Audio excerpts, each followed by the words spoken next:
जब ते तुमरे तब ते को आँख तरे नहीं अन्यो।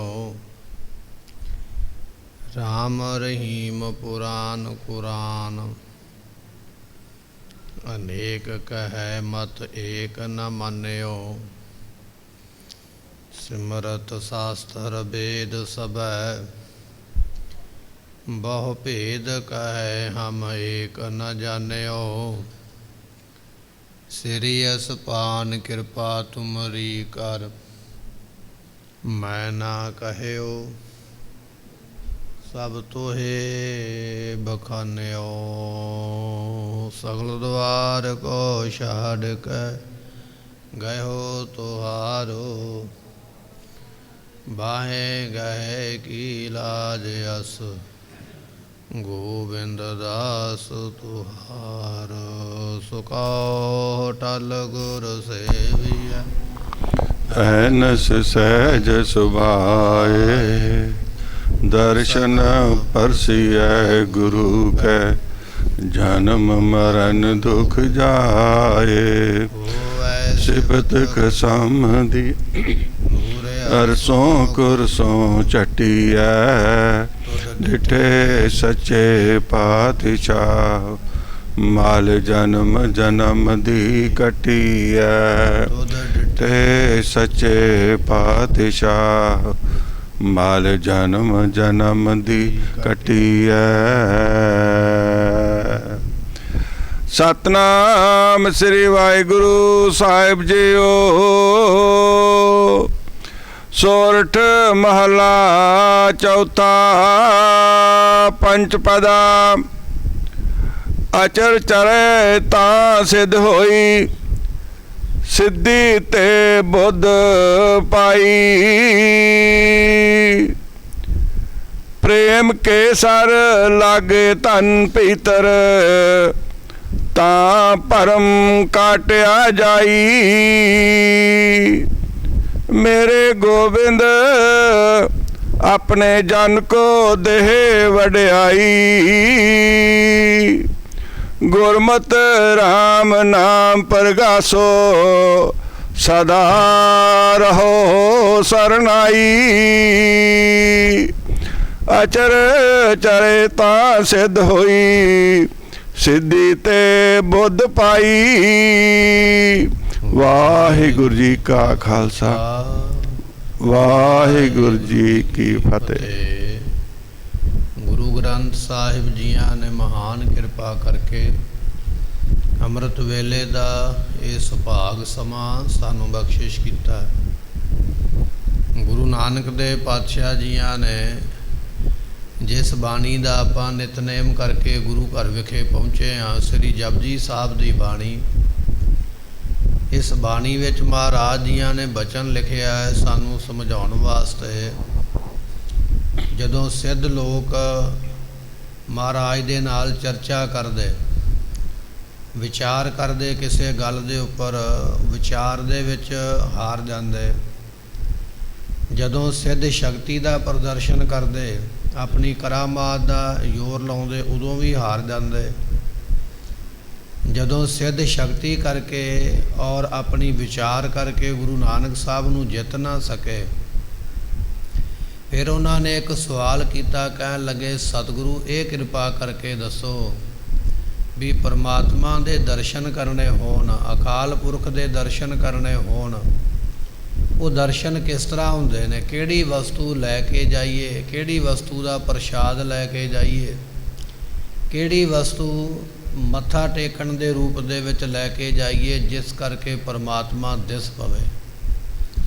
दुनिया में बड़े बड़े प्रसाद मन्ने जाते। कोई सीरनी का प्रसाद चढ़ाउंदा, कोई लड्डू का प्रसाद चढ़ाउंदा, कोई पतासे का प्रसाद चढ़ा दिंदा। महाराज असी किहड़ा प्रसाद लैके जाइए चढ़ावा चढ़ाइए परमात्मा दिस पवे।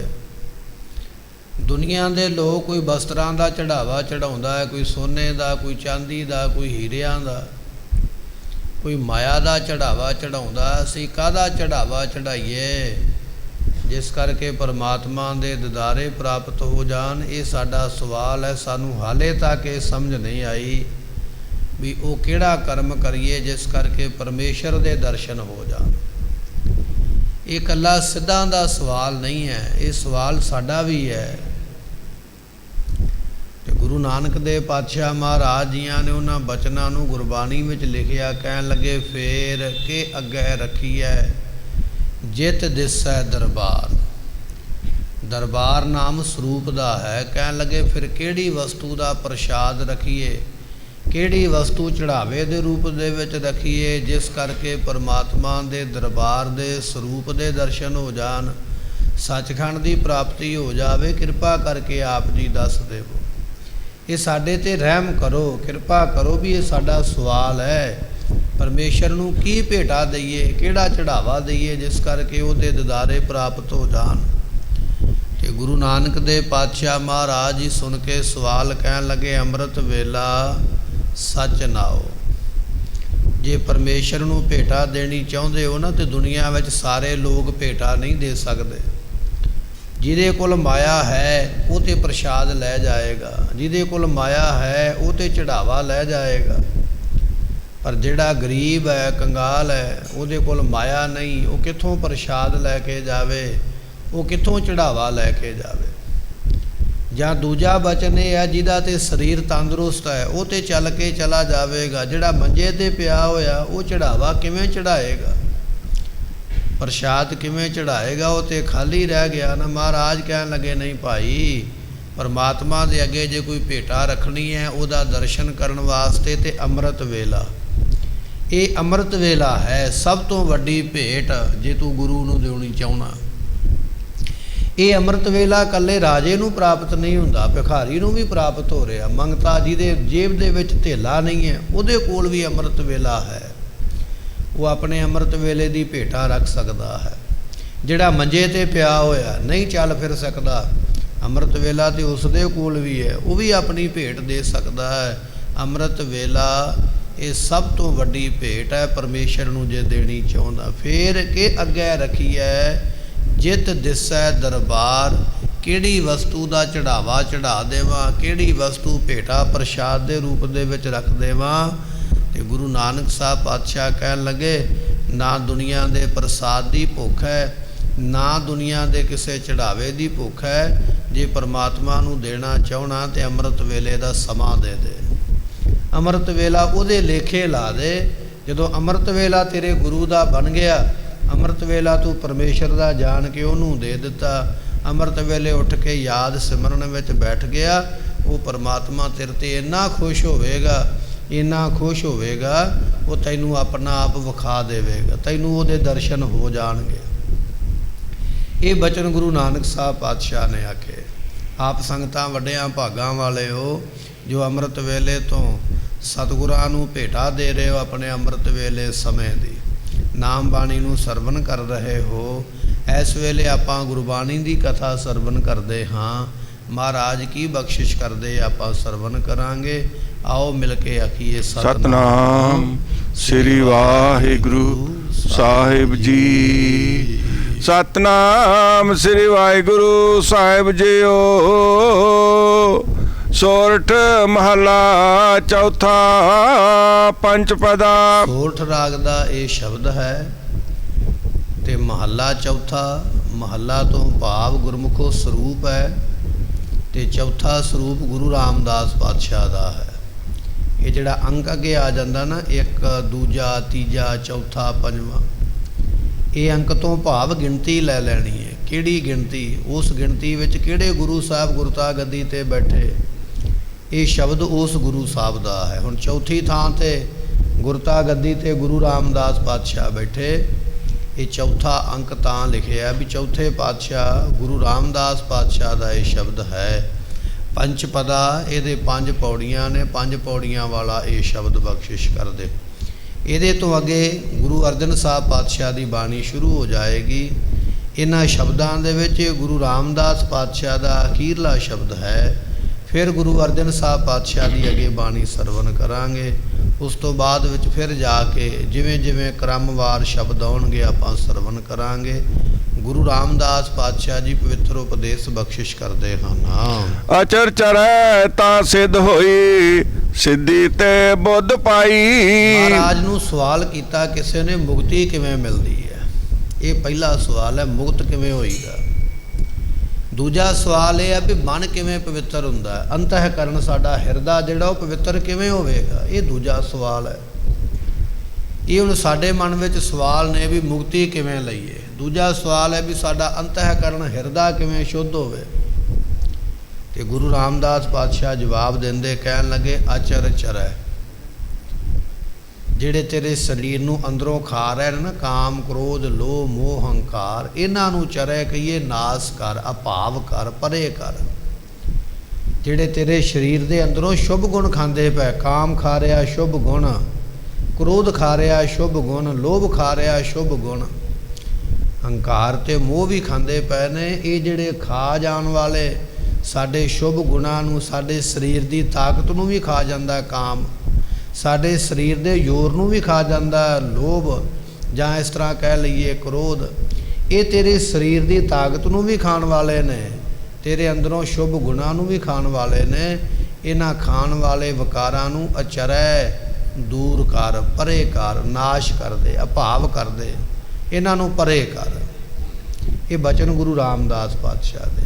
ਆਚਰ ਚਰੈ, ਜਿਹੜੇ ਤੇਰੇ ਸ਼ੁਭ ਗੁਣਾਂ ਨੂੰ ਖਾਣ ਵਾਲੇ ਵਿਕਾਰ ਨੇ, ਇਹਨਾਂ ਨੂੰ ਚਰੇ ਕਹੀਏ, ਅਭਾਵ ਕਰਦੇ, ਦੂਰ ਕਰਦੇ। ਤਾਂ ਸਿੱਧ ਹੋਈ, ਤਾਂ ਤੈਨੂੰ ਆਤਮ ਵਿਸ਼ੈਣੀ ਮਤ ਪ੍ਰਾਪਤ ਹੋਣੀ ਹੈ। ਆਤਮ ਵਿਸ਼ੈਣੀ ਮਤ, ਜਿਹਨੂੰ ਆਪਾਂ ਆਖਦੇ ਹਾਂ ਸਿੱਖਾਂ ਦਾ ਮਨ ਨੀਵਾਂ, ਮਤ ਉੱਚੀ। ਇਹ ਉੱਚੀ ਮਤ ਫਿਰ ਮਿਲੇਗੀ ਜਦੋਂ ਵਿਕਾਰਾਂ ਨੂੰ ਪਰੇ ਕਰੇਗਾ। ਜਿੰਨਾ ਚਿਰ ਤੇਰੇ ਮਨ ਵਿੱਚ ਵਿਕਾਰ ਨੇ, ਉਹਨਾਂ ਚਿਰ ਮਤ ਤੇਰੀ ਉੱਚੀ ਹੋ ਹੀ ਨਹੀਂ ਸਕਦੀ, ਕਿਉਂਕਿ ਵਿਕਾਰ ਨੇ ਮਤ ਪਰੇ ਜਾਣ ਹੀ ਨਹੀਂ ਦੇਣੀ, ਚੰਗੇ ਪਾਸੇ ਲੱਗਣ ਹੀ ਨਹੀਂ ਦੇਣੀ ਹੈ। ਵਿਕਾਰ ਨੇ ਮਤ ਨੂੰ ਘੇਰ ਘੇਰ ਕੇ ਆਪਣੇ ਪਾਸੇ ਲੈ ਕੇ ਆਉਣਾ। ਜਦੋਂ ਇਹ ਮਤ ਆਤਮ ਵਿਸ਼ੈਣੀ ਤਾਂ ਬਣੇਗੀ ਜਦੋਂ ਤੇਰੇ ਮਨ ਵਿੱਚੋਂ ਹੰਕਾਰ ਦੂਰ ਹੋਵੇਗਾ। ਬੜੀਆਂ ਸਾਖੀਆਂ ਨੇ, ਪਰ ਆਪਾਂ ਇੱਕ ਨਿੱਕੀ ਜੀ ਸਾਖੀ ਸਰਵਣ ਕਰ ਲਈਏ।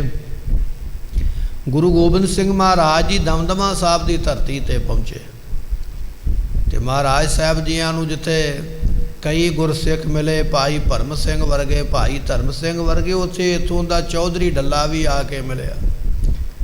ਮਹਾਰਾਜ ਜੀ ਨੂੰ ਹਾਲ ਚਾਲ ਪੁੱਛਿਆ ਤੇ ਕਹਿਣ ਲੱਗਾ, ਮਹਾਰਾਜ ਵੀ ਉੱਥੇ ਅਨੰਦਪੁਰ ਸਾਹਿਬ ਕਿਤੇ ਮੈਨੂੰ ਯਾਦ ਕਰਦੇ ਨਾ, ਜਾਂ ਮੇਰੇ ਸੂਰਮਿਆਂ ਨੂੰ ਯਾਦ ਕਰਦੇ।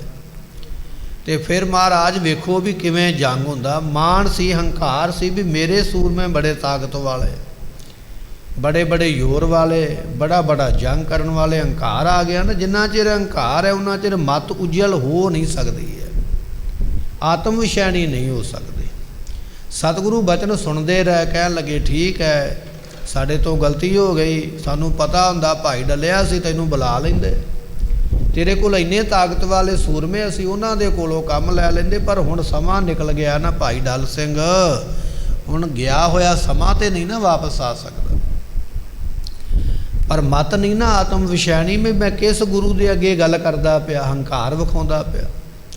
ਥੋੜਾ ਸਮਾਂ ਲੰਘਿਆ ਤੇ ਇੱਕ ਸਿੱਖ ਮਹਾਰਾਜ ਦੇ ਵਾਸਤੇ ਬੰਦੂਕ ਲੈ ਕੇ ਆ ਗਿਆ। ਕਹਿਣ ਲੱਗਾ, ਇਹ ਬੰਦੂਕ ਮਹਾਰਾਜ ਬੜੀ ਕਾਇਮ ਬਣੀ ਹੈ, ਬੜੀ ਚੰਗੀ ਬਣੀ ਹੈ। ਇਹ ਬੰਦੂਕ ਦਾ ਨਿਸ਼ਾਨਾ ਮਹਾਰਾਜ ਜੇ ਕਿਤੇ ਲੱਗ ਜਾਵੇ ਤੇ ਫੌਲਾਦ ਦੀ ਢਾਲ ਪਾੜ ਦਿੰਦੀ ਹੈ, ਇਹਦੇ ਅੱਗੇ ਕੋਈ ਖਲੋ ਨਹੀਂ ਸਕਦਾ। ਤੇ ਸਤਿਗੁਰੂ ਪਾਤਸ਼ਾਹ ਕਹਿਣ ਲੱਗੇ, ਭਾਈ ਡੱਲਿਆ ਬੰਦੂਕ ਬੜੀ ਕਾਇਮ ਚੰਗੀ ਸਾਡੇ ਕੋਲ ਆਈ ਹੈ, ਤੂੰ ਆਖਦਾ ਤੇਰੇ ਸੂਰਮਿਆਂ ਦੀਆਂ ਛਾਤੀਆਂ ਬੜੀਆਂ ਚੌੜੀਆਂ ਨੇ, ਬੜੇ ਤਾਕਤ ਵਾਲੇ, ਬੜੇ ਜ਼ੋਰ ਵਾਲੇ, ਬੜੀ ਬੜੀ ਖੁਰਾਕ ਖਾਣ ਵਾਲੇ, ਬੁਲਾ ਫਿਰ ਆਪਣੇ 2-4 ਸੂਰਮੇ, ਅਸੀਂ ਵੇਖੀਏ ਵੀ ਇਹ ਬੰਦੂਕ ਕਿੰਨਾ ਕੁ ਨਿਸ਼ਾਨਾ ਲਾਉਂਦੀ ਹੈ ਤੇ ਕਿੰਨੀ ਕੁ ਦੂਰ ਮਾਰ ਕਰਦੀ ਹੈ। ਜਦੋਂ ਇਹ ਬਚਨ ਆਖਿਆ, ਜਿਹੜੇ ਡੱਲੇ ਦੇ ਪਿੱਛੇ ਖਲੋਤੇ ਸਨ ਉਹਦੇ ਆਪਣੇ ਸਿਪਾਹੀ ਸਾਰੇ ਹੀ ਦੌੜ ਗਏ, ਇਕੱਲਾ ਡੱਲਾ ਹੀ ਖਲੋਤਾ ਰਹਿ ਗਿਆ। ਹੁਣ ਕਦੇ ਸੱਜੇ ਵੇਖਦਾ, ਕਦੇ ਖੱਬੇ ਵੇਖਦਾ। ਜਦੋਂ ਕੋਈ ਨਾ ਅੱਗੇ ਹੋਇਆ ਤੇ ਫਿਰ ਬਹਾਨਾ ਲਾਉਣ ਲੱਗ ਪਿਆ, ਮਹਾਰਾਜ ਤਿੱਤਰ ਦੇ ਗੋਲੀ ਮਾਰ ਲਓ, ਮਹਾਰਾਜ ਕਬੂਤਰ ਦੇ ਗੋਲੀ ਮਾਰ ਲਓ, ਸ਼ੇਰ ਦੇ ਮਾਰ ਲਓ, ਕਿਸੇ ਜਾਨਵਰ ਨੂੰ ਮਹਾਰਾਜ ਗੋਲੀ ਮਾਰ ਕੇ ਵੇਖ ਲਓ, ਜ਼ਰੂਰ ਬੰਦਾ ਮਾਰਨਾ। ਸਤਿਗੁਰੂ ਕਹਿਣ ਲੱਗੇ, ਜਾ ਸਾਡੇ ਘਾਈ ਸਿੱਖ ਘੋੜਿਆਂ ਨੂੰ ਘਾਹ ਪਾਉਂਦੇ ਪਏ, ਉਹਨਾਂ ਨੂੰ ਜਾ ਕੇ ਕਹਿ ਵੀ ਮਹਾਰਾਜ ਨੇ ਗੋਲੀ ਮਾਰ ਕੇ ਸੀਨਾ ਪਾੜਨਾ, ਜਿਹਨੇ ਸੇਵਾ ਲੈਣੀ ਆ ਆ ਜਾਓ ਜਲਦੀ। ਜਦੋਂ ਉਹਨਾਂ ਸਿੱਖਾਂ ਨੂੰ ਸੁਨੇਹਾ ਮਿਲਿਆ ਨਾ, ਕਹਿਣ ਲੱਗੇ ਪਿਓ ਪੁੱਤਰ ਸਨ ਤੇ ਘੋੜਿਆਂ ਨੂੰ ਘਾਹ ਪਾਉਂਦੇ ਪਏ। ਜਦੋਂ ਇਹ ਸੁਣਿਆ ਨਾ ਵੀ ਗੋਲੀ ਇੱਕ ਵਿੱਚ ਵੱਜਣੀ, ਇੱਕ ਦੂਜੇ ਤੋਂ ਕਾਹਲੀ ਭੱਜੇ ਆਉਣ ਮਹਾਰਾਜ ਦੇ ਕੋਲ। ਇੱਕ ਆਖਦਾ ਮਹਾਰਾਜ ਮੈਂ ਪਹਿਲਾਂ ਪਹੁੰਚਿਆ, ਪਹਿਲਾਂ ਵਾਰੀ ਮੇਰੀ ਹੈ। ਦੂਜਾ ਆਖਦਾ ਮਹਾਰਾਜ ਸੁਣਿਆ ਪਹਿਲਾਂ ਮੈਨੂੰ ਮਿਲਿਆ ਸੀ, ਪਹਿਲੀ ਆਵਾਜ਼ ਮੇਰੇ ਕੰਨ ਵਿੱਚ ਪਈ ਹੈ, ਵਾਰੀ ਪਹਿਲਾਂ ਮੇਰੀ ਹੈ। ਇੱਕ ਦੂਜੇ ਨੂੰ ਪਾਸੇ ਕਰ ਕਰਕੇ ਅੱਗੇ ਹੁੰਦੇ। ਸਤਿਗੁਰਾਂ ਨੇ ਨਿਸ਼ਾਨਾ ਲਿਆ ਬੰਦੂਕ ਦੇ ਨਾਲ, ਗੋਲੀ ਦੋਨਾਂ ਦੇ ਸਿਰ ਦੇ ਉੱਪਰ ਦੀ ਕੱਢ ਦਿੱਤੀ। ਮਹਾਰਾਜ ਕਹਿਣ ਲੱਗੇ ਡੱਲਿਆ ਤੇਰੇ ਸੂਰਮੇ ਹੋ ਸਕਦਾ ਸਰੀਰ ਕਰਕੇ ਜ਼ੋਰਵਾਰ ਤਾਕਤ ਵਾਲੇ ਹੋਣ, ਪਰ ਉਹ ਆਪਾ ਵਾਰਨ ਵਾਲੇ, ਜਾਨ ਵਾਰਨ ਵਾਲੇ ਨਹੀਂ। ਜਿਹੜੇ ਆਨੰਦਪੁਰ ਸਾਹਿਬ ਦੇ ਵਿੱਚ ਸਾਡੇ ਨਾਲ ਸਨ ਉਹ ਇਹੋ ਜਿਹੇ ਸਨ, ਇੱਦਾਂ ਜਾਨਾਂ ਵਾਰਨ ਵਾਲੇ। ਇਹਨਾਂ ਦੇ ਕਰਕੇ ਅਸੀਂ ਇੰਨਾ ਲੰਮਾ ਸਮਾਂ 8 ਮਹੀਨੇ ਮੁਗਲ ਫੌਜ ਨੂੰ ਡੱਕ ਕੇ ਰੱਖਿਆ। ਤੇਰੇ ਸੂਰਮਿਆਂ ਦੀ ਸਰੀਰ ਦੀ ਤਾਕਤ ਵੱਡੀ ਹੋ ਸਕਦੀ ਹੈ, ਪਰ ਉਹਨਾਂ ਦੇ ਵਿੱਚ ਮਤ ਵੱਡੀ ਨਹੀਂ ਹੈ, ਉਹਨਾਂ ਦੇ ਵਿੱਚ ਇਹੋ ਜਿਹੀ ਨਿਰਭੈਤਾ ਨਹੀਂ ਹੈ, ਇਹੋ ਜਿਹੀ ਨਿਡਰਤਾ ਨਹੀਂ ਹੈ। ਜਦੋਂ ਇਹ ਬਚਨ ਆਖਿਆ ਤੇ ਡੱਲੇ ਨੇ ਫਿਰ ਮਹਾਰਾਜ ਦੇ ਚਰਨ ਫੜ ਲਏ। ਸਤਿਗੁਰੂ ਪਾਤਸ਼ਾਹ ਕਹਿਣ ਲੱਗੇ ਜਿੰਨਾ ਚਿਰ ਤੇਰੇ ਅੰਦਰ ਇਹ ਮਤ ਹੈ ਨਾ ਹੰਕਾਰ ਦੀ ਵੀ ਮੈਂ ਜੋ ਕੁਝ ਕਰ ਸਕਦਾ ਦੂਜਾ ਨਹੀਂ ਕਰ ਸਕਦਾ, ਉਹਨਾਂ ਚਿਰ ਤੇਰੀ ਮਤ ਆਤਮ ਵਿਸ਼ੈਨੀ ਹੋ ਹੀ ਨਹੀਂ ਸਕਦੀ ਹੈ। ਤੇ ਜਦੋਂ ਇਹਨਾਂ ਵਕਾਰਾਂ ਨੂੰ ਮਾਰ ਕੇ ਪਰੇ ਕਰ ਦੇਵੇਂਗਾ ਨਾ, ਫਿਰ ਇਹੋ ਜਿਹੀ ਆਤਮ ਵਿਸ਼ੈਨੀ ਮਤ ਹੋਵੇਗੀ ਤੂੰ ਗੁਰੂ ਦੇ ਬਚਨ ਤੋਂ ਫਿਰ ਬਾਹਰ ਹੀ ਨਹੀਂ ਜਾਵੇਂਗਾ। ਤੇ ਭਾਈ ਡੱਲਾ ਜੀ ਨੇ ਫਿਰ ਇੰਨੀ ਸੇਵਾ ਕੀਤੀ 10ਵੇਂ ਪਾਤਸ਼ਾਹ ਦੀ ਆਨੰਦਮਾਨ ਸਾਹਿਬ ਦੀ ਧਰਤੀ ਤੇ। ਇੱਕ ਦਿਨ ਮਹਾਰਾਜ ਨੂੰ ਕਹਿਣ ਲੱਗਾ ਪਾਤਸ਼ਾਹ ਅੰਮ੍ਰਿਤ ਦੀ ਦਾਤ ਦੇ ਦਿਓ। ਮਹਾਰਾਜ ਕਹਿਣ ਲੱਗੇ ਜੇ ਸੱਚਖੰਡ ਵਿੱਚ ਜਗ੍ਹਾ ਚਾਹੁੰਣਾ ਤੇ ਅੰਮ੍ਰਿਤ ਛਕਣਾ ਪਵੇਗਾ। ਉਸੇ ਵੇਲੇ ਹੱਥ ਜੋੜ ਕੇ ਬਚਨ ਮੰਨ ਲਿਆ, ਮਹਾਰਾਜ ਮੈਂ ਤਿਆਰ ਹਾਂ।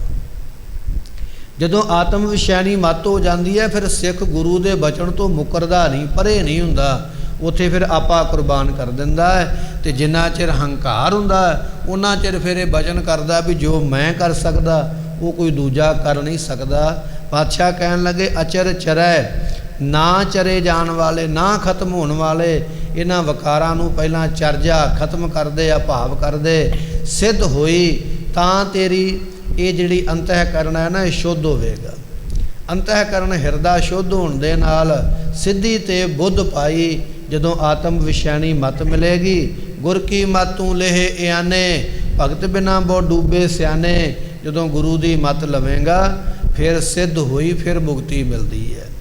ਮੁਕਤੀ ਐਵੇਂ ਨਹੀਂ ਮਿਲ ਜਾਂਦੀ, ਮੁਕਤੀ ਲੈਣ ਵਾਸਤੇ ਯਤਨ ਕਰਨਾ ਪਵੇਗਾ। ਮਹਾਰਾਜ ਫਿਰ ਫਰਮਾਉਂਦੇ ਹਨ ਅਚਰ ਚਰੇ ਤਾਂ ਸਿੱਧ ਹੋਈ, ਸਿੱਧੀ ਤੇ ਬੁੱਧ ਪਾਈ। ਅਚਰ ਨਾਮ ਪ੍ਰਮਾਤਮਾ ਦੇ ਨਾਮ ਦਾ ਹੈ। ਪਰਮਾਤਮਾ ਦੇ ਨਾਮ ਨੂੰ ਚਰੇ ਜਦੋਂ ਜਪਨਾ ਕਰੇ, ਜਦੋਂ ਵਾਹਿਗੁਰੂ ਮੰਤਰ ਦਾ ਜਾਪ ਕਰੇਗਾ, ਜਦੋਂ ਮੂਲ ਮੰਤਰ ਦਾ ਜਾਪ ਕਰੇਗਾ, ਜਦੋਂ ਇਸੇ ਤਰ੍ਹਾਂ ਗੁਰਬਾਣੀ ਸ੍ਰੀ ਜਪਜੀ ਸਾਹਿਬ ਦਾ ਪਾਠ ਕਰੇਗਾ, ਗੁਰੂ ਕਿਆ ਸਿੱਖਾ ਬਾਣੀ ਪੜ੍ਹਨ ਦੇ ਨਾਲ, ਨਾਮ ਜਪਣ ਦੇ ਨਾਲ ਸਿੱਧ ਹੋਈ ਤਾਂ ਇਹ ਹਿਰਦਾ ਜਿਹੜਾ ਹੈ ਨਾ ਸ਼ੁੱਧ ਹੁੰਦਾ ਹੈ।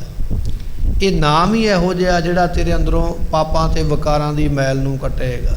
ਭਰੀਐ ਮਤ ਪਾਪਾਂ ਕੈ ਸੰਗ, ਉਹ ਧੁੱਪ ਹੈ ਨਾਵੈ ਕੈ ਰੰਗ। ਇਹ ਗੁਰਬਾਣੀ ਦੇ ਮਹਾਵਾਕ ਨੇ। ਜਦੋਂ ਬਾਣੀ ਪੜ੍ਹੇਗਾ ਫਿਰ ਸਿੱਧ ਹੋਈ, ਤੇਰਾ ਹਿਰਦਾ ਸ਼ੁੱਧ ਹੋ ਜਾਵੇਗਾ। ਤੇ ਪਾਤਸ਼ਾਹ ਕਹਿਣ ਲੱਗੇ ਸਿੱਧੀ ਤੇ ਬੁੱਧ ਪਾਈ। ਫਿਰ ਇਹੋ ਜਿਹੀ ਬੁੱਧੀ ਪ੍ਰਾਪਤ ਹੋਵੇਗੀ। ਉਸ ਬੁੱਧੀ ਦੇ ਨਾਲ ਜਦੋਂ ਨਾਮ ਜਪੇਗਾ ਨਾ ਤੇ ਫਿਰ ਤੈਨੂੰ ਸਿੱਧ ਕਹੀਏ ਕੇਵਲ ਮੋਕਸ਼ ਮਿਲੇਗੀ, ਫਿਰ ਤੈਨੂੰ ਮੁਕਤੀ ਮਿਲੇਗੀ। ਇਸ ਤਰ੍ਹਾਂ ਪਾਤਸ਼ਾਹ ਫਰਮਾਉਂਦੇ ਹਨ ਪ੍ਰੇਮ ਕੇ ਸਰ ਲਾਗੇ ਤਨ ਭੀਤਰ, ਤਾਂ ਭ੍ਰਮ ਕਟਿਆ ਜਾਈ। ਪਾਤਸ਼ਾਹ ਕਹਿਣ ਲੱਗੇ ਤਨ ਭੀਤਰ, ਇਹ ਸਾਡਾ ਜਿਹੜਾ ਸਥੂਲ ਸਰੀਰ ਹੈ ਨਾ, ਇਹ ਜਿਹੜਾ ਸਾਨੂੰ ਦਿਸਦਾ ਪਿਆ, ਜਿਹਦੀ ਅਸੀਂ ਗਿਣਤੀ ਮਿਣਤੀ ਕਰ ਸਕਦੇ ਹਾਂ, ਨਾਪ ਤੋਲ ਕਰ ਸਕਦੇ, ਇਹਦਾ ਵੇਟ ਕਰ ਸਕਦੇ, ਇਹਨੂੰ ਨਾਪ ਸਕਦੇ, ਸਾਡਾ ਸਰੀਰ ਮੋਟਾ ਕਿੰਨਾ, ਪਤਲਾ ਕਿੰਨਾ, ਲੰਮਾ ਕਿੰਨਾ, ਮਧਰਾ ਕਿੰਨਾ। ਇਹ ਸਾਡਾ ਸਥੂਲ ਸਰੀਰ ਹੈ ਜਿਹੜਾ ਦਿਸਦਾ ਪਿਆ। ਇਹਦੇ ਅੰਦਰ ਸੂਖਸ਼ਮ ਸਰੀਰ ਹੈ ਜਿਹੜਾ ਆਪਾਂ ਕਹਿ ਸਕਦੇ ਹਾਂ ਕੇਵਲ ਪ੍ਰਕਾਸ਼ ਹੀ ਹੈ, ਹੋਰ ਕੁਝ ਨਹੀਂ ਹੈ। ਉਸ ਨੂੰ ਕਿਹਾ ਜਾਂਦਾ ਸੂਖਸ਼ਮ ਸਰੀਰ। ਪਾਤਸ਼ਾਹ ਕਹਿਣ ਲੱਗੇ ਪ੍ਰੇਮ ਕੇ ਸਰ ਲਾਗੇ ਤਨ ਭੀਤਰ। ਜਦੋਂ ਉਸ ਸੂਖਮ ਸਰੀਰ ਨੂੰ ਜਾ ਕੇ ਗੁਰੂ ਦੇ ਬਚਨਾਂ ਰੂਪੀ ਪ੍ਰੇਮ ਦੇ ਤੀਰ ਲੱਗਣਗੇ ਨਾ, ਤੇ ਪਾਤਸ਼ਾਹ ਕਹਿਣ ਲੱਗੇ ਤਾਂ ਭਰਮ ਕਟਿਆ ਜਾਈ, ਤਾਂ ਇਹ ਭਰਮ ਤੇਰਾ ਕਟਿਆ ਜਾਏਗਾ। ਭੇਦ ਭਰਮ ਕਰਤਤ ਭਰਮ ਪੁੰਨ ਸੰਗ ਭਰਮ ਵਿਕਾਰ। ਇਹ ਭਰਮ ਨੇ ਵੱਖੋ ਵੱਖਰੇ, ਵਿਦਵਾਨਾਂ ਨੇ ਲਿਖੇ ਨੇ।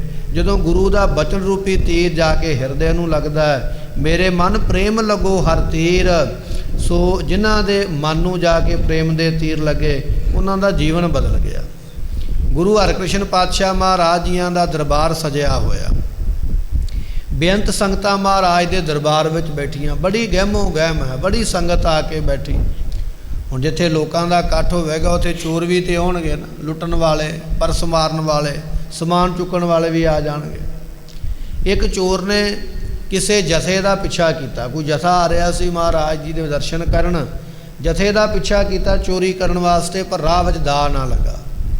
ਦਾ ਤਕਾਉਂਦਾ ਨਾਲ ਹੀ ਤੁਰਿਆ ਆਇਆ। ਤੁਰਦਿਆਂ ਗੁਰੂ ਦਰਬਾਰ ਵਿੱਚ ਕੀਰਤਪੁਰ ਸਾਹਿਬ ਦੀ ਧਰਤੀ ਤੇ ਪਹੁੰਚ ਗਿਆ। ਕਦੇ ਲੰਗਰ ਵਿੱਚ ਦਾ ਲਾਉਣ ਦਾ ਯਤਨ ਕਰਦਾ ਹੈ, ਕਦੇ ਜਿੱਥੇ ਸੰਗਤਾਂ ਸੌਂਦੀਆਂ ਉੱਥੇ ਲਾਉਂਦਾ, ਪਰ ਗੱਲ ਬਣਦੀ ਨਹੀਂ ਹੈ। ਤੇ ਦਾ ਤਕਾਉਂਦਾ ਇੱਕ ਵੇਲੇ ਗੁਰੂ ਦਰਬਾਰ ਵਿੱਚ ਆ ਕੇ ਬੈਠ ਗਿਆ। ਸੰਗਤ ਨੇ ਮੱਥਾ ਟੇਕਿਆ, ਮੱਥਾ ਟੇਕ ਕੇ ਸੰਗਤ ਬੈਠ ਗਈ। ਇਹ ਚੋਰ ਵੀ ਸੰਗਤ ਦੇ ਵਿੱਚ ਹੀ ਆ ਕੇ ਬੈਠ ਗਿਆ, ਪਰ ਤੱਕਦਾ ਪਿਆ ਵੀ ਕਿੱਥੇ ਮੇਰਾ ਦਾ ਲੱਗੇ। ਹੁਣ ਗੁਰੂ ਹਰਿਕ੍ਰਿਸ਼ਨ ਪਾਤਸ਼ਾਹ ਮਹਾਰਾਜ ਜਾਣੀ ਜਾਣ ਸਨ। ਮਹਾਰਾਜ ਦੇ ਮੁਖੋਂ ਬਚਨ ਨਿਕਲ ਗਿਆ, ਕਹਿਣ ਲੱਗੇ ਚੋਰ ਕੀ ਹਾਮਾ ਭਰੇ ਨਾ ਕੋਏ, ਚੋਰ ਕੀਆ ਚੰਗਾ ਕਿਉਂ ਹੋਏ। ਉਮਰਾ ਤੇ 7 ਸਾਲ ਦੀ ਹੈ।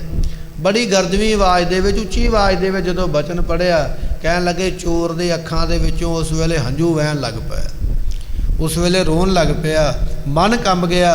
ਐਸਾ ਸਤਿਗੁਰਾਂ ਦਾ ਬਚਨਾਂ ਰੂਪੀ ਤੀਰ ਵੱਜਾ ਜਾ ਕੇ ਮਨ ਦੇ ਵਿੱਚ, ਪਾਪ ਕੰਬ ਗਏ ਅੰਦਰੋਂ, ਮਨ ਵੀ ਕੰਬ ਗਿਆ। ਮੈਂ ਕੀ ਕਰਦਾ ਪਿਆ? ਜਿੱਥੇ ਦੁਨੀਆ ਭੁੱਲਾਂ ਬਖਸ਼ਾਉਣ ਆਉਂਦੀ ਹੈ, ਜਿੱਥੇ ਦੁਨੀਆ ਮੁਕਤੀ ਲੈਣ ਆਉਂਦੀ ਹੈ, ਜਿੱਥੇ ਦੁਨੀਆ ਦੁੱਧ ਤੇ ਪੁੱਤ ਦੀਆਂ ਦਾਤਾਂ ਲੈਣ ਆਉਂਦੀ ਹੈ, ਮੈਂ ਉਸ ਘਰ ਦੇ ਵਿੱਚ ਚੋਰੀ ਕਰਨ ਵਾਲਾ ਐਡਾ ਵੱਡਾ ਪਾਪੀ ਹਾਂ। ਰੋਣ ਲੱਗ ਪਿਆ।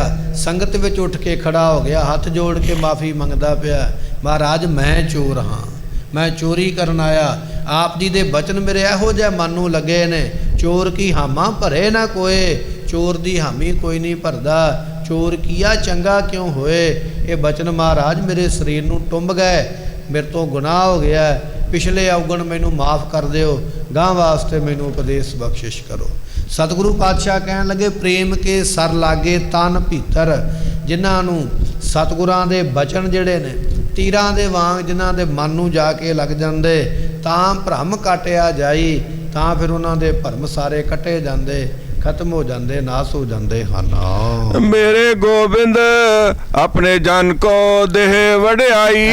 ਗੋਬਿੰਦ ਪਰਮਾਤਮਾ ਤੂੰ ਆਪਣੇ ਜਨਾਂ ਨੂੰ, ਭਗਤਾਂ ਨੂੰ ਵਡਿਆਈ ਦਿੰਦਾ ਹੈ। ਕਿਹੋ ਜੀ ਵਡਿਆਈ ਦਿੰਦਾ ਹੈ ਕਿ ਆਪਣੇ ਕਾਰਜ ਆਪਣੇ ਭਗਤਾਂ ਕੋਲੋਂ ਕਰਵਾ ਦਿੰਦਾ ਹੈ। ਜੇ ਕੋਈ ਕਾਰਜ ਕਰਨਾ ਚਾਹਵੇ ਨਾ ਤੇ ਉਹ ਕਾਰਜ ਜਿਹੜੇ ਨੇ ਭਗਤਾਂ ਕੋਲੋਂ ਕਰਵਾਉਂਦਾ ਹੈ। ਐਸੀ ਆਪਣੇ ਭਗਤਾਂ ਨੂੰ ਤੂੰ ਵਡਿਆਈ ਦਿੰਦਾ ਹੈ।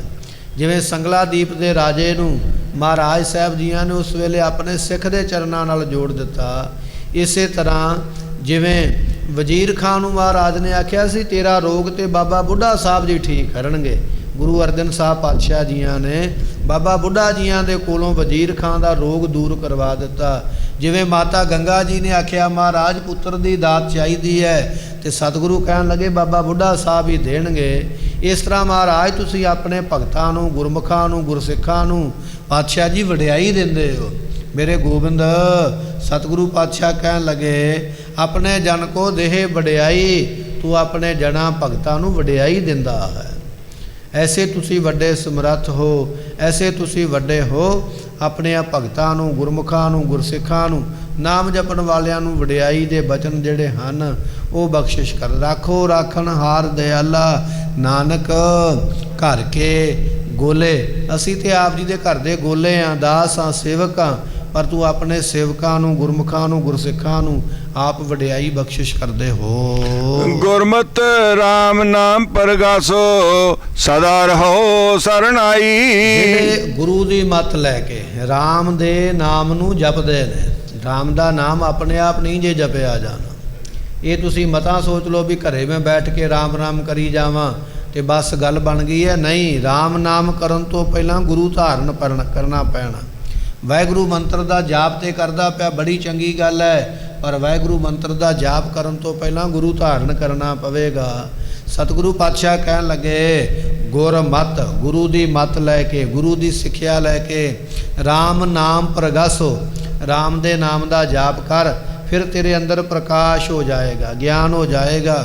ਸਦਾ ਰਹੋ ਸਰਨਾਈ, ਸਦਾ ਵਾਸਤੇ ਗੁਰੂ ਦੀ ਸ਼ਰਨ ਵਿੱਚ ਰਹਿ।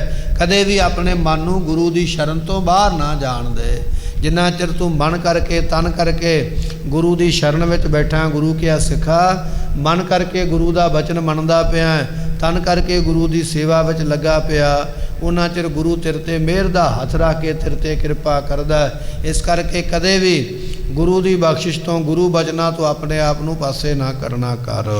ਰਹਾਓ ਇਹੋ ਸੰਸਾਰ ਸਭ ਆਵਣ ਜਾਣਾ, ਮਨ ਮੂਰਖ ਚੇਤ ਅਜਾਣਾ। ਮਨਾ ਇਹ ਗੱਲ ਨੂੰ ਚੇਤੇ ਰੱਖ, ਇਹ ਤੈਨੂੰ ਗੱਲ ਯਾਦ ਨਾ ਕਰਾਉਣੀ ਪਵੇ। ਕਿਹੜੀ ਗੱਲ? ਕਿ ਇਹੋ ਸੰਸਾਰ ਸਭ ਆਵਣ ਜਾਣਾ। ਇਹ ਦੁਨੀਆ ਆਉਣ ਜਾਣ ਵਾਲੀ ਹੈ। ਇਹ ਦੁਨੀਆ ਜਨਮ ਲੈ ਕੇ ਆਉਂਦੀ ਪਈ, ਮਰ ਕੇ ਤੁਰੀ ਜਾਂਦੀ ਹੈ। ਸੋ ਇਹ ਦੁਨੀਆ ਵਾਰ-ਵਾਰ ਆਉਣ ਜਾਣ ਵਾਲੀ ਹੈ। ਇਸ ਬਚਨ ਨੂੰ ਚੇਤੇ ਰੱਖ। ਜੇ ਦੁਨੀਆ ਆਉਣ ਜਾਣ ਵਾਲੀ ਹੈ ਤੇ ਇਹਦਾ ਮਤਲਬ ਹੈ ਵੀ ਤੂੰ ਵੀ ਜਨਮਾਂ ਵਿੱਚ ਆਉਣ ਜਾਣ ਵਾਲਾ ਹੈ। ਇਸ ਬਚਨ ਨੂੰ ਵੀ ਚੇਤੇ ਰੱਖ। ਮਨ ਮੂਰਖ ਇਹੋ ਸੰਸਾਰ ਆਵਣ ਜਾਣਾ। ਇਹ ਸਾਰੀ ਦੁਨੀਆ ਆਉਣ ਜਾਣ ਵਾਲੀ ਹੈ। ਮੇਰੇ ਪ੍ਰਭ ਇੱਕ ਖੇਲ ਰਚਾਇਆ। ਇਹ ਪਰਮਾਤਮਾ ਨੇ ਖੇਲ ਪੈਦਾ ਕੀਤਾ ਹੋਇਆ। ਸੋ ਜਮ ਜਮ ਮਰੈ, ਮਰੈ ਫਿਰ ਜੰਮੈ। ਇਹ ਵਾਰ-ਵਾਰ ਜੰਮਣਾ ਮਰਨਾ, ਜੰਮਣਾ ਮਰਨਾ ਇਹ ਪਰਮਾਤਮਾ ਨੇ ਬਣਾਇਆ ਹੋਇਆ ਹੈ। ਸੋ ਮਹਾਰਾਜ ਕਹਿਣ ਲੱਗੇ, ਰਾਜਾ ਪਰਜਾ ਸਮ ਕਰ ਮਾਰੈ, ਐਸੋ ਕਾਲ ਬਡਾਨੀ ਰੇ। ਉਹ ਕਾਲ ਇਹੋ ਜਿਹਾ ਬਲ ਵਾਲਾ, ਨਾ ਰਾਜੇ ਨੂੰ ਛੱਡਦਾ ਨਾ ਭਿਖਾਰੀ ਨੂੰ ਛੱਡਦਾ ਪਿਆ ਹੈ। ਸਤਿਗੁਰੂ ਪਾਤਸ਼ਾਹ ਕਹਿਣ ਲੱਗੇ, ਇਹੋ ਸੰਸਾਰ ਸਭ ਆਵਣ ਜਾਣਾ। ਇਹ ਦੁਨੀਆ ਆਉਣ ਜਾਣ ਵਾਲੀ, ਤੇ ਇਸ ਦੁਨੀਆ ਵਿੱਚ ਤੂੰ ਬੈਠਾ, ਤੂੰ ਵੀ ਆਉਣ ਜਾਣ ਵਾਲਾ ਹੈ। ਇਸ ਕਰਕੇ ਮੂਰਖ ਮਨਾ ਚੇਤ, ਰੱਬ ਨੂੰ ਚੇਤੇ ਕਰ। ਅਜਾਣਾ ਕਹੀਏ ਬੇਸਮਝ ਨਾ ਬਣ, ਬੇਗਿਆਤ ਨਾ ਬਣ, ਬੇਅਕਲਾ ਨਾ ਬਣ। ਅਕਲ ਕਰ, ਸੋਝੀ ਕਰ, ਪਰਮਾਤਮਾ ਨੂੰ ਚੇਤੇ ਕਰ। ਬੰਦੇ ਨੂੰ ਚੇਤੇ ਕੀਤਿਆਂ ਕੁਝ ਨਹੀਂ ਹੋਣਾ। ਇਹ ਦੁਨੀਆ ਛੱਡ ਕੇ ਜਾਣਾ। ਇਸ ਕਰਕੇ ਉਹਦੇ ਨਾਮ ਨੂੰ ਜਪਿਆ ਕਰ। ਹਰ ਜੀਓ ਕਿਰਪਾ ਕਰੋ ਗੁਰ ਮੇਲੋ, ਤਾਂ ਹਰ ਨਾਮ ਸਮਾਣਾ। ਪਰਮੇਸ਼ਰ ਦੇ ਅੱਗੇ ਬੇਨਤੀ ਕਰਿਆ ਕਰ, ਐ ਪਰਮੇਸ਼ਰ ਗੁਰ ਮੇਲੋ, ਮੇਰੇ ਤੇ ਕਿਰਪਾ ਕਰੋ, ਮੈਨੂੰ ਗੁਰੂ ਮਿਲ ਜਾਵੇ। ਗੁਰਮੁਖੋ ਵੱਡੇ ਭਾਗ ਨੇ ਜੋ ਸਾਨੂੰ ਗੁਰੂ ਨਾਨਕ ਸਾਹਿਬ ਪਾਤਸ਼ਾਹ ਵਰਗੇ ਗੁਰੂ ਮਿਲ ਗਏ। ਵੱਡੇ ਭਾਗ ਨੇ ਸਾਹਿਬ ਗੁਰੂ ਗ੍ਰੰਥ ਸਾਹਿਬ ਪਾਤਸ਼ਾਹ ਵਰਗੇ ਗੁਰੂ ਮਿਲ ਗਏ। ਨਹੀਂ ਤੇ ਦੁਨੀਆ ਨੂੰ ਗੁਰੂ ਲੱਭਣ ਵਾਸਤੇ ਕਈ ਸਮੇਂ, ਕਈ ਸਾਲ ਇੰਤਜ਼ਾਰ ਕਰਨਾ ਪਿਆ। ਆਪਾਂ ਇਹ ਸਾਖੀ ਸਰਵਣ ਕਰਦੇ ਆ ਨਾ। ਇੱਕ ਰਿਖੀ ਹੋਇਆ ਪਹਿਲੇ ਸਮੇਂ ਵਿੱਚ ਸੁਖਦੇਵ ਨਾਮ ਦਾ, ਕਹਿਣ ਲੱਗੇ 12 ਸਾਲ ਲੱਗ ਗਿਆ ਗੁਰੂ ਦੇ ਮੂੰਹ ਦੇ ਵਿੱਚੋਂ ਕੇਵਲ ਇੰਨੀ ਗੱਲ ਸੁਣਨ ਵਾਸਤੇ ਵੀ ਲੈ ਭਾਈ ਰਾਮ ਦਾ ਨਾਮ ਜਪ। ਇੰਨੀ ਗੱਲ ਸੁਣਨ ਵਾਸਤੇ 12 ਸਾਲ ਉਹਨੂੰ ਖੜਨਾ ਪੈ ਗਿਆ। ਇਸੇ ਤਰ੍ਹਾਂ ਭੱਟਾ ਨੇ ਬਚਨ ਲਿਖੇ ਨੇ, ਲਹਿਓ ਰਹਿਓ ਬਰਸ ਹਾਂ ਟੋਲ, ਸਾਧ ਬੋ ਤੇਰੇ ਡਿਠੇ। ਸੋ ਉਹਨਾਂ ਨੇ ਬਚਨ ਲਿਖੇ ਨੇ, ਕਹਿਣ ਲੱਗੇ ਵੀ ਅਸੀਂ ਵੀ 12-15 ਸਾਲ ਹੈ ਗੁਰੂ ਅਰਜਨ ਦੇਵ ਪਾਤਸ਼ਾਹ ਤੁਹਾਨੂੰ ਲੱਭਦਿਆਂ ਹੀ ਆਪਣੀ ਜ਼ਿੰਦਗੀ ਦੇ ਕੱਢ ਦਿੱਤੇ। ਹੁਣ ਜਾ ਕੇ ਤੁਸੀਂ ਮਿਲੇ ਹੋ। ਆਪਣੇ ਵੱਡੇ ਭਾਗ ਨੇ, ਸਾਡੇ 12-15 ਸਾਲ ਕੋਈ ਨਹੀਂ ਗਏ। ਸਾਨੂੰ ਤੇ ਜਨਮ ਲੈਂਦਿਆਂ ਹੀ ਗੁਰੂ ਪ੍ਰਾਪਤ ਹੋ ਗਿਆ। ਇਸ ਕਰਕੇ ਮਹਾਰਾਜ ਕਹਿਣ ਲੱਗੇ ਕਿ ਹਰ ਜੀਓ ਕਿਰਪਾ ਕਰੋ। ਇਹ ਅਰਦਾਸ ਕਰਿਆ ਕਰੈ, ਪਰਮਾਤਮਾ ਸਾਡੇ ਤੇ ਕਿਰਪਾ ਕਰ। ਕਾਹਦੀ ਕਿਰਪਾ ਕਰ? ਗੁਰ ਮੇਲੋ, ਸਾਨੂੰ ਪੂਰਾ ਗੁਰੂ ਮਿਲ ਜਾਵੇ, ਇਹ ਕਿਰਪਾ ਕਰੋ। ਕਿਉਂਕਿ ਜੇ ਅਸੀਂ ਕੋਈ ਵਸਤੂ ਲੈਣ ਚਲੇ ਗਏ ਨਾ ਬਾਜ਼ਾਰ ਦੇ ਵਿੱਚ, ਅਸੀਂ ਪੈਸੇ ਤੇ ਖਰਚ ਦਿੱਤੇ ਨੇ, ਪਰ ਜੇ ਵਸਤੂ ਮਾੜੀ ਨਿਕਲ ਆਈ ਤੇ ਉਹ ਜਿਹੜੇ ਸਾਡੇ ਪੈਸੇ ਕਮਾਏ ਹੋਏ ਉਹ ਵਿਅਰਥ ਚਲੇ ਗਏ। ਉਹ ਮੁੜਨੇ ਨਹੀਂ ਨਾ ਵਾਪਸ, ਕਿਉਂਕਿ ਚੀਜ਼ ਖਰਾਬ ਹੋ ਗਈ ਹੈ, ਮਾੜੀ ਸੀ। ਪਰ ਉਹ ਪੈਸਾ ਕਮਾਉਂਦਿਆਂ ਅਸੀਂ ਟਾਈਮ ਕਿੰਨਾ ਲਾਇਆ। ਇਹ ਵੀ ਇੱਕ ਗੱਲ ਹੈ ਵੀ ਉਹ ਲੰਮਾ ਸਮਾਂ ਟਾਈਮ ਲਾ ਕੇ ਫਿਰ ਅਸੀਂ ਉਹ ਚੀਜ਼ ਨੂੰ ਖਰੀਦਿਆ, ਪਰ ਉਹ ਖਰਾਬ ਹੋ ਗਈ। ਸਾਡਾ ਸਮਾਂ ਵੀ ਬਰਬਾਦ ਹੋ ਗਿਆ। ਜਿਹੜੇ ਸਮੇਂ ਅਸੀਂ ਉਹ ਪੈਸਾ ਕਮਾਇਆ, ਪੈਸਾ ਵੀ ਬਰਬਾਦ ਹੋ ਗਿਆ। ਇਸੇ ਤਰ੍ਹਾਂ ਜੇ ਤੁਸੀਂ ਕੱਚੇ ਗੁਰੂ ਦੇ ਨਾਲ, ਕਿਸੇ ਪਖੰਡੀ ਦੇ ਨਾਲ ਜੁੜ ਜਾਓਗੇ ਨਾ, ਤੇ ਪਖੰਡੀ ਦੇ ਮਗਰ ਲਾ ਕੇ ਉਹ ਉਪਦੇਸ਼ ਲੈ ਲਵੋਗੇ ਜਿਹੜਾ ਉਹਨੇ ਦੱਸਿਆ, ਉਹ ਤੁਹਾਡਾ ਸਮਾਂ ਵੀ ਬਰਬਾਦ ਕਰੇਗਾ। ਔਰ ਜਿਹੜਾ ਤੁਸੀਂ ਉਹਦਾ ਜਪਨ ਕਰਦੇ ਪਏ, ਉਹਦੇ ਮਗਰ ਲੱਗੇ ਹੋਏ, ਉਹ ਵੀ ਤੁਹਾਡਾ ਉਹ ਬਰਬਾਦ, ਪੈਸਾ ਵੀ ਬਰਬਾਦ ਕਰ ਦੇਵੇਗਾ। ਇਹ ਜੇ ਅਸੀਂ ਕਿਸੇ ਪਖੰਡੀ ਦੇ ਜਾਲ ਵਿੱਚ ਫਸ ਗਏ, ਜਿੰਨੇ ਸਾਲ ਉਹਦੇ ਪਿੱਛੇ ਲੱਗੇ ਰਵਾਂਗੇ, ਉਹ ਸਾਲ ਦੁਬਾਰਾ ਨਹੀਂ ਮਿਲਣੇ ਸਾਨੂੰ। ਅਤੇ ਜਿੰਨਾ ਅਸੀਂ ਧਨ ਉਹਨੂੰ ਚੜਾਵਾ ਦੇ ਦਿੱਤਾ, ਉਹ ਵੀ ਸਾਨੂੰ ਵਾਪਸ ਨਹੀਂ ਮਿਲਣਾ। ਇਸ ਕਰਕੇ ਇਹ ਜ਼ਿੰਦਗੀ ਦਾ ਬੜਾ ਅਮੋਲਕ ਸਮਾਂ ਹੈ, ਜਿਹੜਾ ਐਵੇਂ ਨਹੀਂ ਆਪਾਂ ਨੂੰ ਗਵਾਉਣਾ ਚਾਹੀਦਾ। ਇਹ ਬੇਨਤੀ ਕਰ, ਹਰ ਜੀਓ ਕਿਰਪਾ ਕਰੋ, ਗੁਰ ਮੇਲੋ, ਮੈਨੂੰ ਪੂਰੇ ਗੁਰੂ ਦੇ ਨਾਲ ਮਿਲਾ ਦਿਓ। ਤਾਂ ਹਰ ਨਾਮ ਸਮਾਣਾ, ਤਾਂ ਮੈਂ ਉਸ ਦੇ ਨਾਮ ਨੂੰ ਜਪ ਕੇ ਉਹਦੇ ਵਿੱਚ ਸਮਾ ਜਾਵਾਂ, ਲੀਨ ਹੋ ਜਾਵਾਂ। ਐਸੇ ਪੂਰੇ ਗੁਰੂ ਦੀ ਦਾਤ ਪ੍ਰਾਪਤ ਕਰਾਉਣਾ ਕਰੋ। ਜਿਸ ਕੀ ਵਥ ਸੋਈ ਪ੍ਰਭ ਜਾਣੈ, ਜਿਸਨੂੰ ਦੇ ਸੋ ਇਹ ਪਾਏ। ਭਾਈ ਨਾਮ ਰੂਪੀ ਜਿਹੜੀ ਵਸਤੂ ਹੈ ਨਾ, ਇਹ ਪਰਮੇਸ਼ਰ ਦੀ ਹੈ। ਉਹ ਨਾਮ ਰੂਪੀ ਵਸਤੂ ਪਰਮੇਸ਼ਰ ਨੇ ਗੁਰੂ ਨੂੰ ਸੌਂਪੀ ਹੋਈ ਹੈ। ਗੁਰੂ ਉਸ ਦਾ ਮਾਲਕ ਹੈ। ਜਿਸ ਨੂੰ ਦੇ ਗੁਰੂ ਦੇ ਰੂਪ ਦੇ ਵਿੱਚ ਜਿਸ ਨੂੰ ਉਹ ਵਸਤੂ ਦਿੰਦਾ ਨਾਮ ਦੀ, ਸੋ ਪਾਏ। ਉਹ ਗੁਰਮੁਖ ਜਿਹੜੇ ਨੇ ਫਿਰ ਨਾਮ ਵਸਤੂ ਨੂੰ ਪ੍ਰਾਪਤ ਕਰਦੇ ਹਨ। ਵਸਤ ਅਨੂਪ ਅਤ ਅਗਮ ਗੋਚਰ, ਗੁਰ ਪੂਰਾ ਅਲਖ ਲਖਾਏ। ਸਤਿਗੁਰੂ ਬਖਸ਼ਿਸ਼ ਕਰਦੇ ਜੋ ਅਲਖ ਸਰੂਪ ਨੇ, ਸਤਿਗੁਰੂ ਪਾਤਸ਼ਾਹ ਜੀ ਉਹ ਨਾਮ ਦੀ ਬਖਸ਼ਿਸ਼ ਕਰਦੇ ਨੇ। ਨਾਮ ਕਿਹੋ ਜਿਹਾ? ਵਸਤ ਅਨੂਪ ਅਤ। ਇਹ ਅਨੂਪ ਤੋਂ ਭਾਵ ਉਪਮਾ ਤੋਂ ਰਹਿਤ ਪਰਮੇਸ਼ਰ ਦਾ ਸਰੂਪ ਹੈ। ਬਹੁਤੀ ਉਪਮਾ ਤੋਂ ਰਹਿਤ, ਜਿੰਨੀ ਮਰਜ਼ੀ ਤੂੰ ਉਪਮਾ ਕਰੀ ਚੱਲ, ਜਿੰਨੀ ਮਰਜ਼ੀ ਵਡਿਆਈ ਕਰੀ ਚੱਲ, ਪਰਮੇਸ਼ਰ ਦੀ ਵਡਿਆਈ ਦਾ ਅੰਤ ਹੀ ਕੋਈ ਨਹੀਂ ਹੈ। ਅਗਮ ਮਨ ਦੀ ਗਮਤਾ ਤੋਂ ਪਰੇ ਤੇਰਾ ਮਨ ਵੀ ਨਹੀਂ ਪਹੁੰਚਦਾ, ਅਗੋਚਰ ਤੇਰੀਆਂ ਇੰਦਰੀਆਂ ਵੀ ਨਹੀਂ ਪਹੁੰਚਣਗੀਆਂ। ਹੱਥ ਪੈਰ ਕੰਨ ਨੱਕ ਅੱਖਾਂ ਇਹ ਵੀ ਪ੍ਰਮਾਤਮਾ ਤੱਕ ਨਹੀਂ ਪੁੱਜ ਸਕਦੀਆਂ। ਗੁਰ ਪੂਰਾ, ਪਰ ਜੇ ਪੂਰਾ ਗੁਰੂ ਮਿਲ ਜਾਵੇ ਤੇ ਅਲਖ ਲਖਾਏ, ਫਿਰ ਅਲਖ ਸਰੂਪ ਪਰਮਾਤਮਾ ਦੀ ਪ੍ਰਾਪਤੀ ਹੁੰਦੀ ਹੈ, ਤਾਂ ਉਸ ਦੀਆਂ ਦਾਤਾਂ ਪ੍ਰਾਪਤ ਹੁੰਦੀਆਂ ਹਨ। ਜਿਨੇ ਚਾਖੀ ਸੋਈ ਜਾਣੈ, ਗੂੰਗੇ ਕੀ ਮਠਿਆਈ। ਸਤਿਗੁਰੂ ਪਾਤਸ਼ਾਹ ਕਹਿਣ ਲੱਗੇ ਇਹ ਨਾਮ ਰੂਪੀ ਜਿਹੜੀ ਵਸਤੂ ਜਿਹਨੇ ਚੱਖੀ ਹੈ, ਜਿਹਨੇ ਜਪਿਆ ਹੈ ਨਾ ਨਾਮ, ਉਹੀ ਇਸ ਦੀ ਮਹਿਮਾ ਨੂੰ ਜਾਣ ਸਕਦਾ। ਦੱਸ ਨਹੀਂ ਕੋਈ ਸਕਦਾ ਵੀ ਨਾਮ ਦਾ ਸਵਾਦ ਕਿੰਨਾ ਕੁ ਹੈ। ਕੋਈ ਇਹ ਨਹੀਂ ਦੱਸ ਸਕਦਾ ਵੀ ਪਰਮਾਤਮਾ ਦੀ ਪ੍ਰਾਪਤੀ ਦਾ ਜਾਂ ਉਹਦੇ ਮਿਲਾਪ ਦਾ ਕਿੰਨਾ ਕੁ ਆਨੰਦ ਹੈ, ਕੋਈ ਕਹਿ ਨਹੀਂ ਸਕਦਾ। ਸੋ ਗੂੰਗੇ ਕੀ ਮਠਿਆਈ ਇੱਕ ਉਦਾਹਰਨ ਹੈ ਸਮਝਣ ਵਾਸਤੇ। ਹੁਣ ਗੂੰਗੇ ਬੰਦੇ ਨੂੰ ਮਠਿਆਈ ਬਰਫੀ ਲਿਆ ਕੇ ਦੇ ਦਿਓ ਵੀ ਲੈ ਗੂੰਗਿਆ ਖਾ ਲਾ। ਹੁਣ ਗੂੰਗੇ ਨੇ ਬਰਫੀ ਤੇ ਖਾ ਲਈ ਹੈ, ਮਿੱਠਾ ਤੇ ਖਾ ਲਿਆ। ਹੁਣ ਬਾਅਦ ਵਿੱਚ ਗੂੰਗੇ ਨੂੰ ਪੁੱਛ ਵੀ ਕਿੰਨੀ ਕੁ ਸਵਾਦ ਹੈ, ਕਿੰਨਾ ਕੁ ਆਨੰਦ ਆਇਆ। ਗੂੰਗਾ ਕੀ ਕਰੇਗਾ? ਉਹ ਕਰਕੇ ਹੀ ਕਰੇਗਾ, ਪਰ ਉਹ ਦੱਸ ਤੇ ਨਹੀਂ ਨਾ ਸਕੇਗਾ ਵੀ ਇਹ ਕਿੰਨੀ ਮਿੱਠੀ ਹੈ, ਕਿੰਨੀ ਸਵਾਦ ਹੈ। ਗੂੰਗਾ ਸ਼ਬਦਾਂ ਵਿੱਚ ਬਿਆਨ ਨਹੀਂ ਕਰ ਸਕਦਾ। ਹਾਂ, ਥੋੜ੍ਹਾ ਬਹੁਤਾ ਉਹ ਹੱਥਾਂ ਦਾ ਇਸ਼ਾਰਾ ਕਰੇਗਾ, ਦੰਦ ਕੱਢ ਕੇ ਵਿਖਾਏਗਾ, ਥੋੜ੍ਹਾ ਜਿਹਾ ਹਰਕਤ ਕਰੇਗਾ ਸਰੀਰ ਦੀ, ਪਰ ਮੈਨੂੰ ਬੜਾ ਆਨੰਦ ਆਇਆ ਹੈ। ਪਰ ਅਸਲ ਤੌਰ ਵਿੱਚ ਸ਼ਬਦਾਂ ਵਿੱਚ ਨਹੀਂ ਉਹ ਬਿਆਨ ਕਰ ਸਕਦਾ ਵੀ ਇਹ ਕਿੰਨਾ ਕੁ ਸਵਾਦ ਹੈ। ਕਹਿਣ ਲੱਗੇ ਇਸੇ ਤਰ੍ਹਾਂ ਭਾਈ ਪਰਮਾਤਮਾ ਦਾ ਨਾਮ ਦਾ ਜਿੰਨਾ ਆਨੰਦ ਹੈ ਨਾ, ਜਾਂ ਪਰਮਾਤਮਾ ਦੀ ਪ੍ਰਾਪਤੀ ਦਾ ਜਿੰਨਾ ਆਨੰਦ ਹੈ, ਉਹ ਗੂੰਗੇ ਦੀ ਮਠਿਆਈ ਵਾਂਗ ਕੋਈ ਕਥਨ ਕਰ ਹੀ ਨਹੀਂ ਸਕਦਾ ਹੈ। ਕੋਈ ਦੱਸ ਹੀ ਨਹੀਂ ਸਕਦਾ ਵੀ ਉਹ ਨਾਮ ਦਾ ਕਿੰਨਾ ਕੁ ਆਨੰਦ ਹੈ, ਕਿੰਨਾ ਕੁ ਸਵਾਦ ਹੈ, ਕਿੰਨੇ ਕੁ ਉਹਦੇ ਮਿਲਾਪ ਦਾ ਸੋ ਕਹਿ ਰਹੀਏ ਆਨੰਦ ਆਉਂਦਾ ਹੈ। ਇਹ ਕੋਈ ਦੱਸ ਨਹੀਂ ਸਕਦਾ। ਐਸਾ ਉਹ ਆਨੰਦ ਉਪਮਾ ਤੋਂ ਰਹਿਤ ਹੈ। ਰਤਨ ਲੁਕਾਇਆ ਲੁਕੈ ਨਾਹੀ, ਜੇ ਕੋ ਰੱਖੈ ਲੁਕਾਈ। ਨਾਮ ਰੂਪੀ ਜਿਹੜਾ ਰਤਨ ਹੈ ਨਾ, ਇਹ ਲੁਕਾਇਆ ਲੁਕਦਾ ਨਹੀਂ ਹੈ। ਜੇ ਕੋਈ ਬੰਦਾ ਆਖੇ ਨਾ ਵੀ ਮੇਰੇ ਕੋਲ ਨਾਮ ਦੀ ਬੜੀ ਕਿਰਪਾ, ਮੈਂ ਬੜਾ ਨਾਮ ਜਪਿਆ ਤੇ ਮੈਂ ਦੁਨੀਆ ਨੂੰ ਦੱਸਣਾ ਨਹੀਂ, ਪਤਾ ਨਾ ਲੱਗੇ, ਨਹੀਂ, ਇਹ ਹੋ ਹੀ ਨਹੀਂ ਸਕਦਾ। ਨਾਮ ਏਡੀ ਵੱਡੀ ਬਖਸ਼ਿਸ਼ ਹੈ, ਜਿੰਨਾ ਮਰਜ਼ੀ ਲੁਕਾ ਕੇ ਰੱਖ ਲਾ, ਇਹ ਲੁਕਿਆ ਨਹੀਂ ਰਹਿਣਾ, ਦੁਨੀਆ ਨੂੰ ਪਤਾ ਲੱਗ ਹੀ ਜਾਣਾ। ਭਾਈ ਸਾਹਿਬ ਭਾਈ ਗੁਰਦਾਸ ਜੀ ਕਹਿਣ ਲੱਗੇ ਕਿ ਜਿਹੜੀਆਂ ਕੀੜੀਆਂ ਨੇ ਨਾ, ਸੋ ਰਖੇ ਰਖਣ ਹਾਰ ਲੁਕਾਏ, ਜਾਏ ਮਿਲਣ ਗੁੜ ਕੀੜੀਆਂ, ਰਖੇ ਰਖਣ ਹਾਰ ਲੁਕਾਏ। ਕਹਿਣ ਲੱਗੇ ਬਾਣੀਏ ਨੇ ਨਾ ਦੁਕਾਨ ਵਿੱਚ ਗੁੜ ਰੱਖਿਆ ਹੋਇਆ, ਹੁਣ ਗੁੜ ਨੂੰ ਚੰਗੀ ਤਰ੍ਹਾਂ ਢੱਕ ਕੇ ਰੱਖਿਆ, ਤੇ ਬਾਣੀਆਂ ਇਹ ਸੋਚਦਾ ਵੀ ਮੈਂ ਕਿਹੜਾ ਕੀੜੀਆਂ ਨੂੰ ਦੱਸ ਕੇ ਆਇਆ, ਇਹ ਕੀੜੀਆਂ ਮੇਰੇ ਗੁੜ ਦੇ ਕੋਲ ਨਹੀਂ ਆਉਣਗੀਆਂ। ਹੁਣ ਬਾਣੀਏ ਨੇ ਕੀੜੀਆਂ ਨੂੰ ਦੱਸਿਆ ਕੋਈ ਨਹੀਂ, ਇੱਥੇ ਗੁੜ ਪਿਆ, ਪਰ ਕੀੜੀਆਂ ਆਪੇ ਹੀ ਲੱਭ ਲੈਂਦੀਆਂ। ਬਾਣੀਆਂ ਜਦੋਂ ਵੇਖਦਾ ਉਹ ਗੁੜ ਦੇ ਉੱਪਰ ਕੀੜੀਆਂ ਚੜੀਆਂ ਹੋਈਆਂ। ਇਸੇ ਤਰ੍ਹਾਂ ਭਾਈ ਪਰਮਾਤਮਾ ਦੀ ਪ੍ਰਾਪਤੀ ਵਾਲੇ ਗੁਰਮੁਖ ਨਾਮ ਜਪਣ ਵਾਲੇ, ਉਹ ਜਿੰਨਾ ਮਰਜ਼ੀ ਆਪਣੇ ਆਪ ਨੂੰ ਗੁਪਤ ਕਰਕੇ ਰੱਖ ਲੈਣ ਵੀ ਸਾਡਾ ਪਤਾ ਨਾ ਲੱਗੇ, ਪਰ ਉਹ ਗੁਪਤ ਰਹਿ ਨਹੀਂ ਸਕਦੇ। ਨਾਮ ਜਪਣ ਵਾਲੇ ਪ੍ਰਗਟ ਹੋ ਹੀ ਜਾਂਦੇ। ਮਹਾਰਾਜ ਦੀ ਬਾਣੀ ਦਾ ਬਚਨ ਜਨ ਨਾਨਕ ਗੁਰਮੁਖ ਪ੍ਰਗਟ ਹੋਏ। ਜਿਹੜੇ ਗੁਰਮੁਖ ਨੇ ਨਾ ਭਾਈ ਨਾਮ ਜਪਣ ਵਾਲੇ, ਉਹ ਭਾਵੇਂ ਛੁਪਾ ਵੀ ਲੈਣ ਆਪਣੇ ਆਪ ਨੂੰ, ਪਰ ਫਿਰ ਵੀ ਪਰਮਾਤਮਾ ਦਾ ਨਾਮ ਹੀ ਏਡਾ ਵੱਡਾ ਹੈ, ਉਹ ਪ੍ਰਗਟ ਹੋ ਜਾਂਦੇ।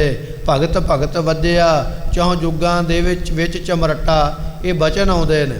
ਉਹਨਾਂ ਭਗਤਾਂ ਨੂੰ 4 ਯੁੱਗਾਂ ਵਿੱਚ, ਸੋ 4 ਦਿਸ਼ਾਵਾਂ ਦੇ ਵਿੱਚ ਉਹਨਾਂ ਭਗਤਾਂ ਦੇ ਨਾਮ ਜਿਹੜੇ ਨੇ ਉਹ ਜਾਣੇ ਜਾਂਦੇ ਹਨ। ਰਤਨ ਲੁਕਾਇਆ ਲੁਕੈ ਨਾਹੀ, ਇਹ ਨਾਮ ਰੂਪੀ ਰਤਨ ਲੁਕਾਇਆ ਲੁਕਦਾ ਨਹੀਂ। ਸੋ ਜੇ ਕੋ ਰੱਖੈ ਲੁਕਾਈ, ਜੇ ਕੋਈ ਲੁਕਾ ਕੇ ਰੱਖਣਾ ਚਾਹਵੇ ਤੇ ਇਹ ਨਾਮ ਦਾ ਰਤਨ ਲੁਕਦਾ ਨਹੀਂ, ਐਸੀ ਮਹਿਮਾ ਹੁੰਦੀ ਹੈ। ਸਭ ਕੁਛ ਤੇਰਾ ਤੂੰ ਅੰਤਰਜਾਮੀ, ਤੂੰ ਸਭਨਾ ਕਾ ਪ੍ਰਭ ਸੋਈ। ਸਭ ਕੁਛ ਤੇਰਾ, ਇਹ ਪ੍ਰਮਾਤਮਾ ਇਹ ਸਭ ਕੁਝ ਤੇਰਾ ਹੀ ਹੈ। ਇਹ ਜਿਹੜਾ ਤੂੰ ਮੈਨੂੰ ਸਰੀਰ ਦਿੱਤਾ ਨਾ, ਇਹ ਵੀ ਤੇਰਾ। ਤੂੰ ਮੈਨੂੰ ਘਰ-ਬਾਰ ਪਰਿਵਾਰ ਦਿੱਤਾ, ਇਹ ਵੀ ਸਾਰਾ ਤੇਰਾ ਹੈ। ਜ਼ਮੀਨ ਜਾਇਦਾਦ ਧਨ ਪਦਾਰਥ ਦਿੱਤੇ, ਇਹ ਵੀ ਸਾਰੇ ਤੇਰੇ ਨੇ। ਸਭ ਕੁਛ ਤੇਰਾ, ਤੂੰ ਅੰਤਰਜਾਮੀ, ਤੂੰ ਮੰਨਦੀ ਜਾਣਦਾ। ਦੁਨੀਆ ਨੂੰ ਦੁੱਖ ਤੇ ਮੈਂ ਕਹਿ ਕੇ ਸੁਣਾਵਾਂਗਾ ਨਾ, ਆਪਣੀ ਮਾਂ ਨੂੰ, ਬਾਪ ਨੂੰ, ਭੈਣ ਨੂੰ, ਭਰਾ ਨੂੰ, ਘਰਵਾਲੀ ਨੂੰ ਜਾਂ ਆਪਣੇ ਪਤੀ ਨੂੰ ਦੁੱਖ ਕਹਿ ਕੇ ਦੱਸਿਆ ਜਾਂਦਾ ਹੈ। ਪਰਮਾਤਮਾ ਤੈਨੂੰ ਕਹਿ ਕੇ ਨਹੀਂ ਦੱਸਿਆ ਜਾਂਦਾ। ਤੂੰ ਤੇ ਅੰਦਰ ਦੀਆਂ ਜਾਣਦਾ ਹੈ। ਤੂੰ ਸਭਨਾ ਕਾ ਪ੍ਰਭ ਸੋਈ, ਤੂੰ ਸਾਰਿਆਂ ਦਾ ਰਾਖਾ ਮਾਲਕ ਹੈ ਅਤੇ ਸਾਰੇ ਤੇਰੇ ਨੇ। ਸਾਰੇ ਬਣਾਏ ਤੂੰ ਨੇ ਅਤੇ ਤੂੰ ਸਾਰਿਆਂ ਦਾ ਮਾਲਕ ਹੈ। ਜਿਸਨੋ ਦਾਤ ਕਰੇ ਸੋ ਪਾਏ, ਜਨ ਨਾਨਕ ਅਵਰ ਨ ਕੋਈ। ਗੁਰੂ ਨਾਨਕ ਦੇ ਪਾਤਸ਼ਾਹ ਦੇ ਚੌਥੇ ਰੂਪ ਨੇ। ਸਾਹਿਬ ਗੁਰੂ ਰਾਮਦਾਸ ਪਾਤਸ਼ਾਹ ਕਹਿਣ ਲੱਗੇ, ਜਿਸ ਨੂੰ ਦਾਤ ਕਰੇ, ਜਿਸ ਨੂੰ ਤੁਸੀਂ ਦਾਤ ਦਿੰਦੇ ਹੋ ਨਾ ਨਾਮ ਦੀ, ਸੋ ਪਾਏ, ਉਹੀ ਗੁਰਮੁਖ ਨਾਮ ਦੀ ਦਾਤ ਨੂੰ ਪ੍ਰਾਪਤ ਕਰਦਾ ਹੈ। ਜਨ ਨਾਨਕ ਅਵਰ ਨਾ ਕੋਈ। ਸਤਿਗੁਰੂ ਤੁਹਾਡੇ ਤੋਂ ਬਿਨਾ ਹੋਰ ਕੋਈ ਦੂਜਾ ਨਹੀਂ ਹੈ ਜਿਹੜਾ ਨਾਮ ਦੇ ਸਕੇ, ਕੋਈ ਦੂਜਾ ਨਹੀਂ ਹੈ ਜਿਹੜਾ ਨਾਮ ਲੈ ਸਕੇ। ਇਹ ਸਾਰੀਆਂ ਦਾਤਾਂ ਤੁਹਾਡੇ ਕੋਲ ਨੇ। ਆਪ ਜੀ ਕਿਰਪਾ ਕਰਕੇ ਇਹਨਾਂ ਦਾਤਾਂ ਨੂੰ ਦੇਣ ਵਾਲੇ ਹੋ। ਇਹ ਸਤਿਗੁਰਾਂ ਨੇ ਬਖਸ਼ਿਸ਼ ਕੀਤੀ ਹੈ। ਸਮੇਂ ਦੀ ਸਮਾਪਤੀ, ਭੁੱਲਾਂ ਦੀ ਮੁਆਫੀ, ਬਚਨ ਗੁਰੂ ਕਾ ਹਿਰਦੇ ਵਸੇ, ਭੁੱਲਾਂ ਦਾਸ ਦੀਆਂ ਮੁਆਫ ਕਰਨੀਆਂ। ਦਿਓ ਸੱਜਣ ਆਸੀਸੜੀਆਂ, ਜੋ ਹੋਵੇ ਸਾਹਿਬ ਸਿਓ ਮੇਲ। ਸਭ ਕੁਛ ਤੇਰਾ ਤੂੰ ਅੰਤਰਜਾਮੀ, ਤੂੰ ਸਭਨਾ ਕਾ ਪ੍ਰਭ ਸੋਈ। ਜਿਸਨੋ ਦਾਤ ਕਰੇ ਸੋ ਪਾਏ, ਜਨ ਨਾਨਕ ਅਵਰ ਨ ਕੋਈ। ਵਾਹਿਗੁਰੂ ਜੀ ਕਾ ਖਾਲਸਾ, ਵਾਹਿਗੁਰੂ।